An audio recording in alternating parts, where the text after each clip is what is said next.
everyone, so welcome back to part 2 of my 2014 beauty favourites. You should have seen part 1 on Sunday, which was all about makeup and nails, and today is going to be all about skincare, hair care and body care. So I'm currently on hour 4 of filming today and my third battery and memory card swap, so I apologise if I become very rambly and a little bit out of it during this video, but let's face it, it's going to be a rambly video anyway. So I'm going to start with skincare, and the first category is makeup removal, and I have cheated slightly here because I have 2 different products, but they do have slightly different uses. So the first one is the Garnier Micellar water, and I was definitely a Bioderma girl through and through, love the stuff, can't get enough of it, but this I found is just pretty much identical and the price is so much better. I think it's around £3 or £4 and so much easier to get hold of. I know you can get Bioderma now in different chemists and online, it's much easier to order, but this is just in your local Boots, so really easy to find. I mainly use this to take the bulk of my makeup off before cleansing, just to get rid of any excess mascara and foundation, things like that, but then I do also go back in and use it afterwards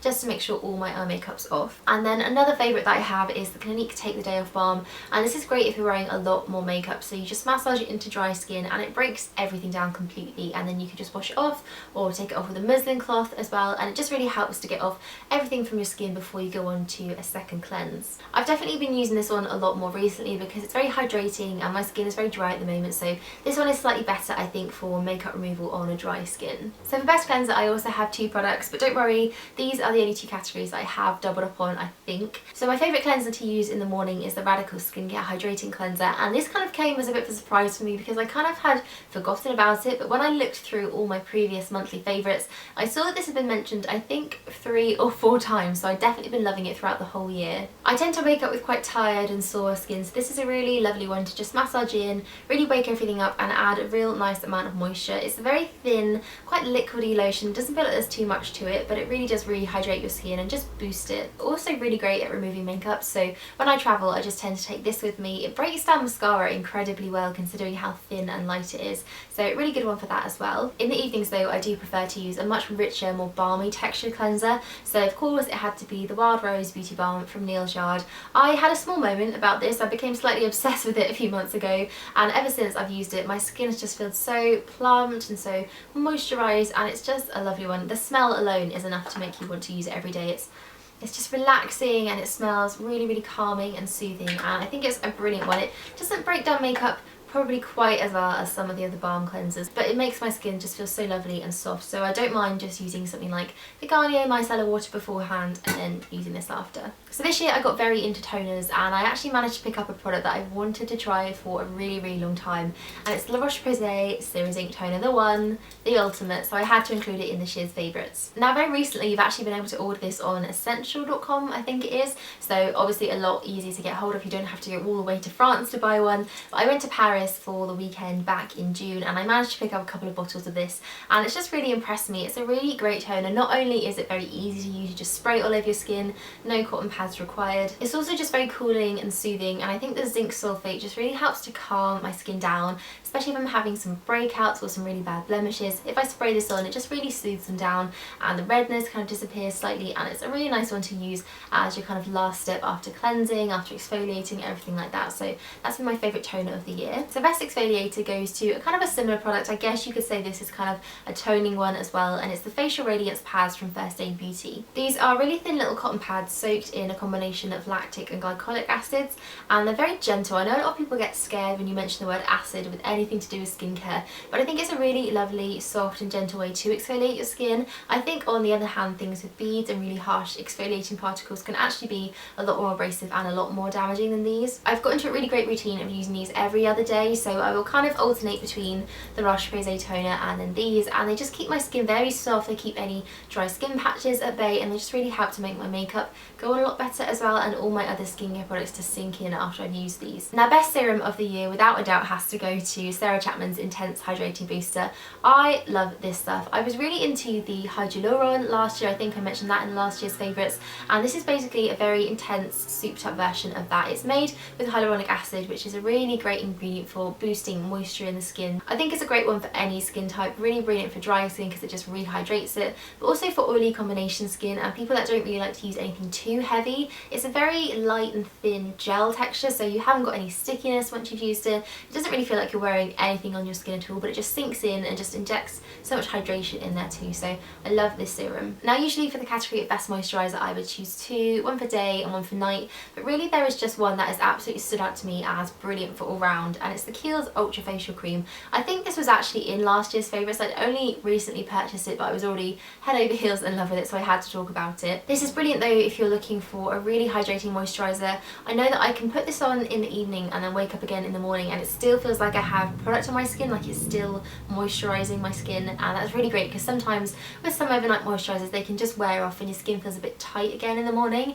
And then also it's nice underneath makeup too. It seems to sink in really well, so it doesn't disrupt anything, it doesn't make your makeup slide off at all. It's just a really nice all-round one. So best eye cream is also from Kiehl's. I think they've just been really dominating my skincare this year. They're a brilliant brand, and this is their creamy eye treatment with avocado. I've really needed a lot of moisture around my eye area this year, and I don't know if it's just because I'm getting old or if my skin's just becoming very dry, but this has been a brilliant one for just saving any dry patches, smoothing out any dehydration lines, just keeping it very bright and very protected under there. This is a really brilliant eye cream. So if you remember last year's favourites, I also had a Kiehl's product for SPF, their Ultra Daily UV Defense PA+++, the one with a really long name. But this year I've gone for something slightly different as my favourite, and I think it's probably the one that I got the most use out of, and it's Benefit's Dream Cream. This is very similar, it's SPF 45 PA+++, so it has the same amount of protection, but it's also an oil-free version, and the formula is a bit different. It's very thin, very thin and very lotion-like, and it almost has a slight mattifying quality to it.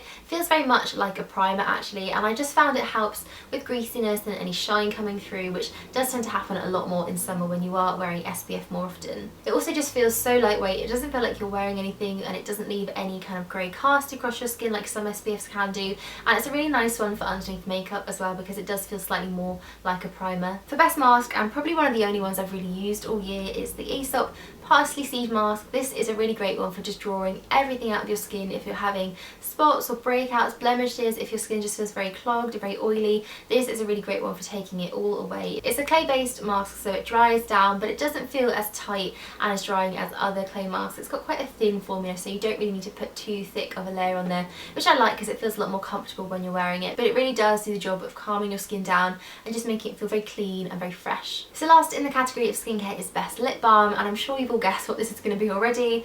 NUXE Reve de Miel, just the best. I think this is probably my 4th tub, maybe my 5th tub. Nothing else makes my lips feel as moisturised, nothing else lasts as long on them, and also it's a really great one for underneath lipstick, and because I do like to wear my lipsticks quite a lot, it's a nice base because it's almost got a matte finish to it. It doesn't feel matte, but it looks matte, so lipsticks just go on really nicely on top and it doesn't disrupt the formula of those, so it's just probably one of my absolute favourite skincare products of all time. So onto a few of my favourite hair care picks now, and I have to say, looking at them all together right now, they're very Bumble and Bumble oriented, so I'm sorry about that, but they're one of my favourite hair care brands. So first of all we have shampoo and conditioner, and I haven't really been that faithful to any particular shampoo and conditioner duo this year. I've kind of flitted between quite a few different brands. I've had ones from L'Oreal, Joico, all different things, but I think probably the standout ones and the best for me this year have been the Bumble and Bumble Hairdresser's Invisible Oil Duo. These are really great if you have very dry and damaged hair like I do. They're very intense and hydrating, especially the conditioner, which just leaves your hair feeling so soft and so smooth. The most impressive thing about them though is, although they do so much for the moisture levels of your hair, they also leave it really bouncy and really lightweight. They don't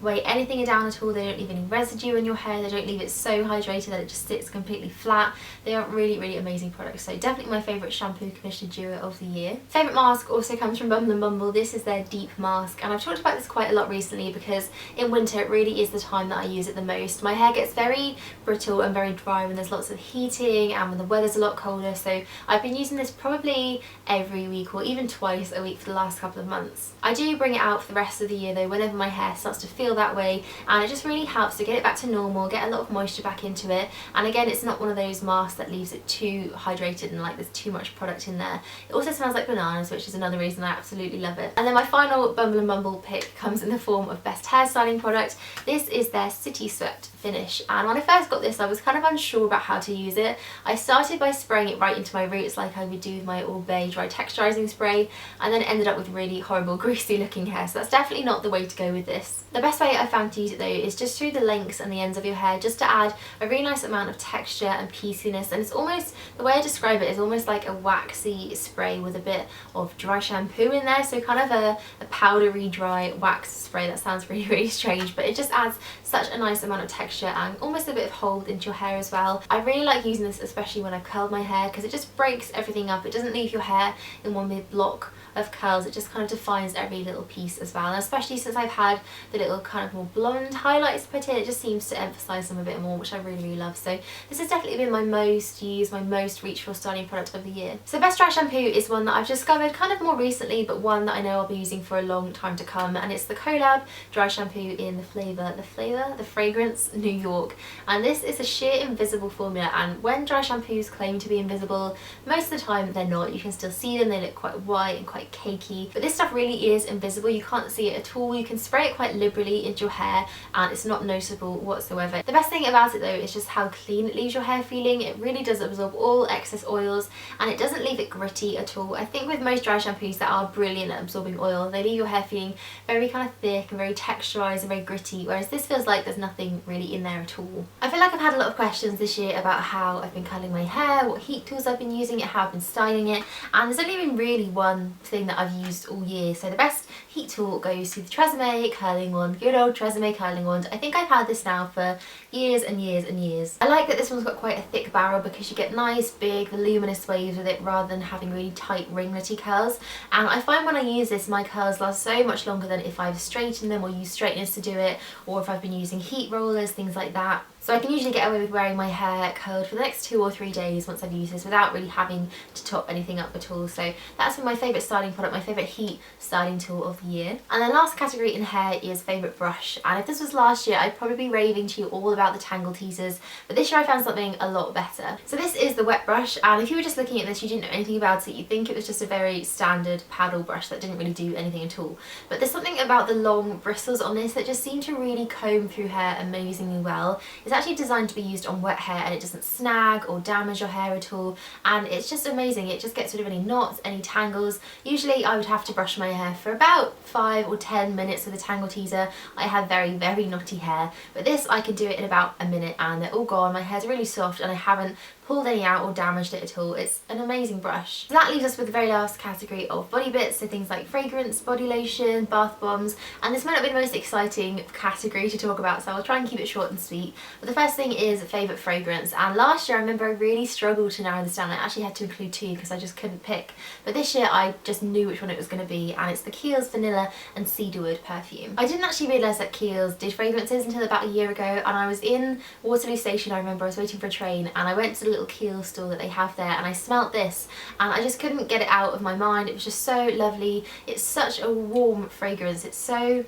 kind of uplifting and warm and rich, and it's a bit spicy too. You can really smell the vanilla, but with the cedarwood kind of in there as well, it just makes it a little bit more musky and a bit deep, so it's not just a plain vanilla fragrance. I was actually lucky enough to get this for my birthday this year, and I think I've worn it every single week since then, so that was about 6 months ago. And when Susie came around, she actually smelt this. It was on my dressing table and she said, "Oh, that smells like you." So this is obviously my kind of signature fragrance, I guess you could say, so I just love it. It's such a beautiful one. So favourite bath product goes to a bath bomb this year, and a Lush one, of course it has to be, and I've got this now. It's a bit crumbly, it's getting all over my bed, but I'll try and hold it up and show you. So this is the comforter. I have half of one. It's looking very pink at the moment. I find after a while the pink kind of invades the white bit and it doesn't look as pretty anymore, but it still smells amazing.